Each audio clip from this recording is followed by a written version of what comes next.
This week, we're in South Lake Tahoe, where we attempt to do a hike. We tried to do 2 different hikes, But this place is freaking madhouse. get in one epic kayak ride, fail completely at getting underwater footage, but get to explore one of the icons of Lake Tahoe, provide an update for a crucial safety component, The screw that holds it together broke on me. and enjoy an epic dinner cruise that we will never forget. You're going on YouTube, buddy! Gotta be on YouTube all day.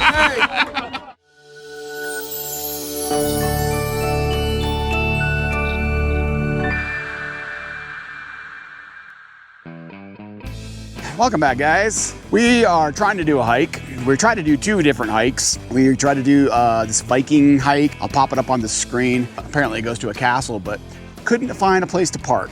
This place is a freaking madhouse. So we tried to do the Rubicon Trail hike to a lighthouse. Same thing, can't find a parking spot. It's late, obviously, it's 2:30 right now, so clearly you have to get here super early to get a spot. We're retirees, so getting up early kind of sucks, but we may have to. But we just found a place on the side of the road here, and we're gonna go hike this little area right here and see if we can find some good shots for you. Trying to find our way to the lake, but I don't know if we're gonna have any luck getting to the lake this way. I think there's a big steep drop off right here, Clay said, so. But the good news is I can fly my drone here at this spot because this is not controlled airspace here. So, and we're not in the state park either. So here we go. Maybe I'll get some good drone shots then.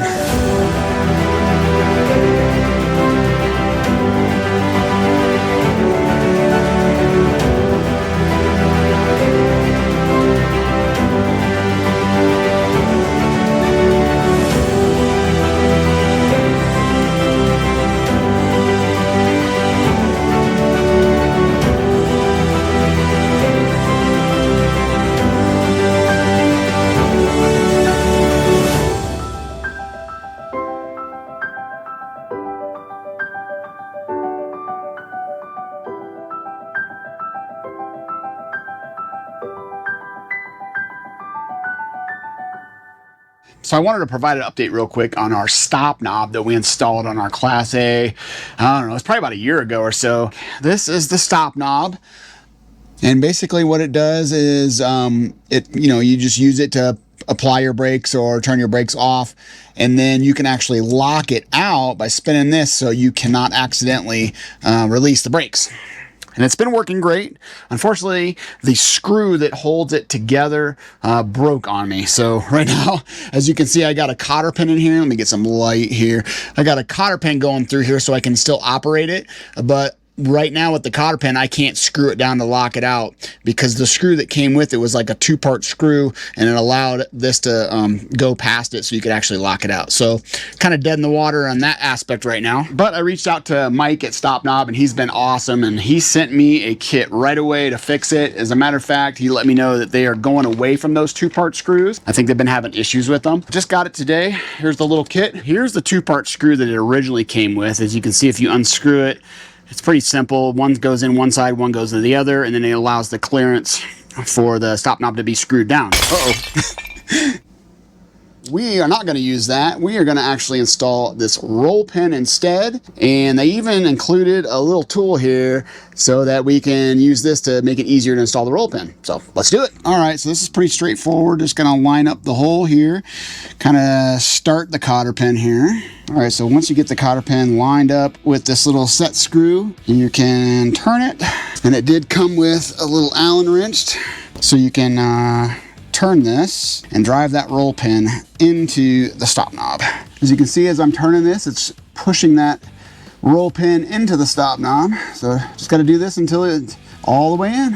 All right, so that looks great. There's that side. There's the other side. So now we should be able to lock this as advertised. All right, and there you go. So now you can hit this and it won't accidentally release the brakes. Or if you have a big doofus yellow lab like we do, Axel, you know, he shakes his tail and wags his butt all the time, and he's hit that thing a couple times. So we definitely love the stop knob. So thanks, Mike, for hooking us up again. The next day, we drove across the border to Nevada and Zephyr Cove Resort because we booked a dinner cruise on the MS Dixie 2. The MS Dixie 2 is a custom-built 150-foot paddle wheel boat operating year-round scenic cruises on Lake Tahoe. It's the largest cruising vessel on the lake with a capacity of 500 passengers. Voted best boat cruise at Tahoe for over a decade, it features multiple climate-controlled indoor decks, open-air top viewing areas, and an onboard dining room. All right, we're doing a dinner cruise tonight. Yes. Are you excited? We're all dressed up. We're caboed up. Look at my shirt. Jason is. Jen had to make sure I wore my shirt. Let all the ladies know that I'm a taken man. Yep, he's all mine, ladies. He's all mine.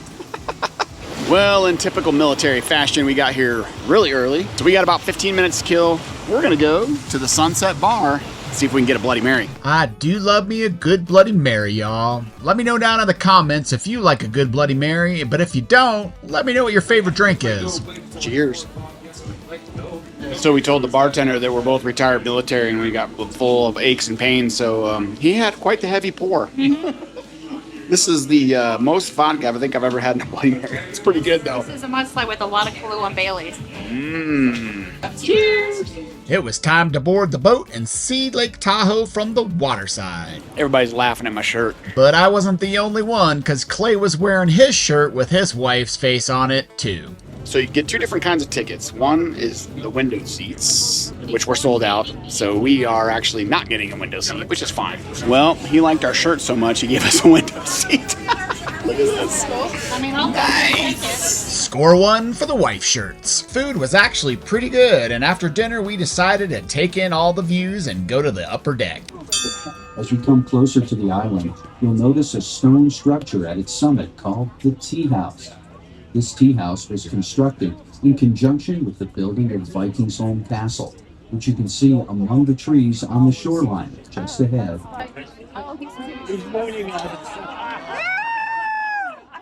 Yeah, baby. You're going on YouTube, buddy! Gotta be on YouTube all day.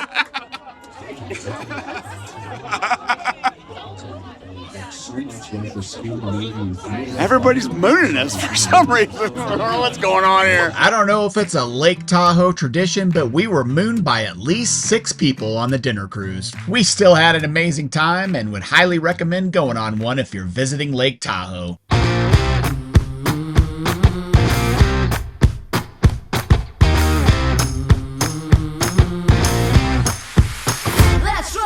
The next morning we got up early and headed down to Baldwin Beach to launch the kayaks. We got there around 8:15 and there was plenty of places to park. When we arrived and saw the pristine clear water and mountain landscape, we knew this is going to be one of the best kayak rides we've ever been on. We packed a lunch and some drinks and made our way towards Emerald Bay. It really is a rough life, y'all. Don't you feel sorry for us? Lake Tahoe's water is so crystal clear, it feels like you're on a tropical island. Trying to capture underwater footage with my 360-degree camera was a bust. I didn't realize the light refraction underwater would mess up the image without a $122 dive case.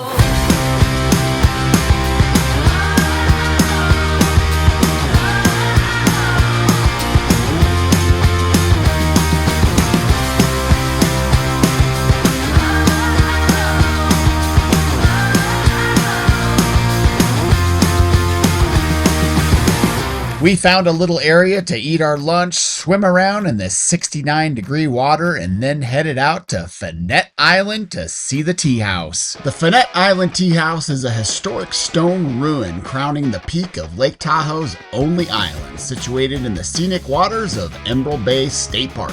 Built between 1928 and 1929 by philanthropist Laura Josephine Knight, who was also the wealthy owner of the nearby Vikings' home castle. This 16-foot by 16-foot structure originally functioned as an exclusive destination where Mrs. Knight and her guests were transported by motorboat to enjoy afternoon high tea. Though vandals and severe alpine weather have left only a roofless stone shell, it remains one of the most photographed and adventurous landmarks in the Tahoe region. Last week we showed you Tahoe Valley Campground, where we've been staying for 2 weeks. We spend most of our evenings in the clam playing games with Clay and Maria, and on Saturday night we're treated to one of the coolest things we've seen in a long time. Hundreds of people on bicycles making loops around the campground, waving and laughing and smiling and having a great time. What you doing, babe? Well, it's pre-travel day. It is pre-travel day. And this place was more like a vacation spot than it was just a normal camping spot, which it was wonderful. Yeah. This is going to be added to our top 10 places. For sure. Like, For sure. We had a blast here. Got to come back here. South Lake Tahoe, I don't remember the name of the campground. I'll throw it up on the South screen. Valley, I don't know. Valley Tahoe.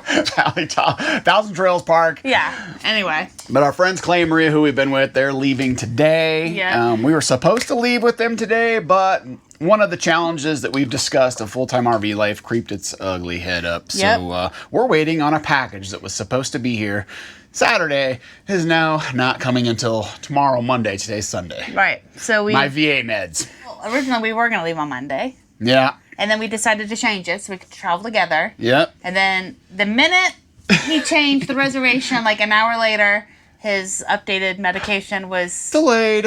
So now. So now we're back to a day after. So we're meeting back up with Clay and Maria tomorrow at Yosemite National Parks at Yosemite Lake's Thousand Trails. We can't wait to go back. We went there our first year on the road or second year on the road. I don't remember. It's been a minute since we've been there. So we're looking forward to going back. Yeah. And I'm going to try to do something next week that's going to be pretty rough, especially for a 53-year-old man, and that's hike Half Dome. I am not, nobody else is hiking it. So. Just me. So I'm going to be getting up at like 5 a.m. and trying to hike Half Dome and all that. I'll bring it all to you next week, though. It won't be in this week's video. But today's pre-travel day, so we get to do all of our favorite things today, babe. Is that right? Yes. What is it? Number one, because all the little dirt that Itty Bitty has collected here because of the wood chips everywhere. Wood chips everywhere. Guess what we get to do today? What? We're going to change the bed sheets. If you think getting packages delayed is one of the biggest challenges of RV life, making this dang bed is probably our top challenge. And because Yosemite Lakes is kind of in the middle of nowhere, guess what else we get to do today? What? Grocery shopping. No, you didn't just do that. So today we got all this hot mess to clean up inside and outside. Oh, yeah. So we'll probably divide and conquer. Jen will take the inside. I'll take the outside. I got to put the kayaks away. I got to put the clam up, all the stuff and things. Yeah. Don't forget my floaty, but you got to pack it gently. And Jennifer's $20 floaty that we bought for the pool here. I know. I mean, I'm nice and tan. But no pool at Thousand Trails Yosemite Lake. I thought somebody mentioned on either our video or Clay Maria's video something about a river that people float in or something. So hopefully we can find a place to kayak too. Yeah. Should we tell them a story about Clay and Maria and the kayak? So after we got done kayaking, though, what you saw earlier in this video, I don't think a tandem kayak was meant for Clay and Maria because let's just say they gave it away once we hit the shore. I mean, nothing bad, but I mean, that kayak trip was pretty aggressive on the way back. Yeah, it got really, really busy, so there was a lot more boat traffic on the way back and lots of waves to deal with. So we were fighting it. I mean, I had my own, and I was still, like, cursing at Jason. Like, I was just ready to get back. And so I think they kind of rendered this the same thing. But Yep. They were done. So they got to the shore and they found a former Marine that we were BSing with, and they gave it to him and his family. Yeah. So they ordered 2 new kayaks, solo kayaks this time. Yeah. Hopefully there will be no divorces from kayak trips. Oh, and that's why we have separate kayaks. And why we don't play marbles, boys against. Yeah, we can't girls. play. We can't play boys against girls. We have to play couples. Yeah, we won't go into why.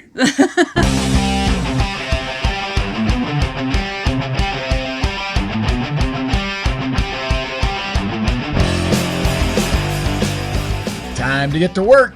We absolutely love our solo kayaks. They are made by Go Plus, and they're actually fishing kayaks, so they got a really hard plastic to them.